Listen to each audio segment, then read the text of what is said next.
สร้างสรรค์งานข่าวโดยเป็นเอกสตูดิโอบริการถ่ายวิดีโอบันทึกเทปงานพิธีต่างๆถ่ายทอดสดผ่านเว็บไซต์โดยทีมงานมืออาชีพ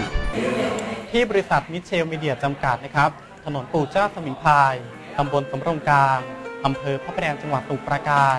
ช่องสัญญาณโทรทัศน์ผ่านดาวเทียมเฉลิมกรุงทีวีนะครับได้ดำเนินการเปิดตัวช่องสัญญาณโทรทัศน์ผ่านดาวเทียมอย่างเป็นทางการเป็นครั้งแรกนะครับในคอนเซปต์ที่ว่า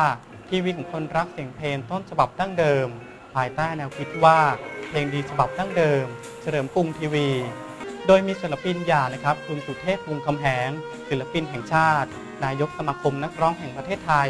ในพระบรมราชูปถัมภ์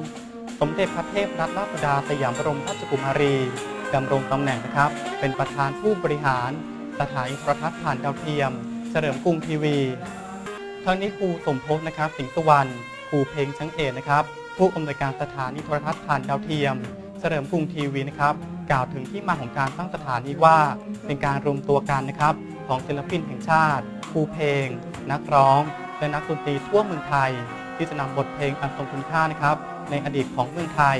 มานำเสนอและเผยแพร่ให้กับประชาชนคนไทยได้ฟังเพื่อเป็นการฟื้นความทรงจำที่ดีนะครับโดยไม่มีเส้นทางของธุรกิจมาบีบบังคับและเพื่อเป็นการส่งเสริมนะครับให้รุ่นลูกรุ่นหลานและบรรดาแฟนเพลงได้สืบสานและสืบทอดต่อตำนานเพลงอันทรงคุณค่าของประเทศไทยครับ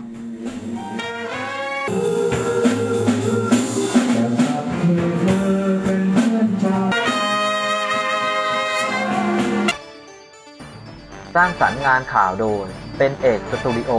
บริการถ่ายวิดีโอบันทึกเทปงานพิธีต่างๆถ่ายทอดสดผ่านเว็บไซต์โดยทีมงานมืออาชีพ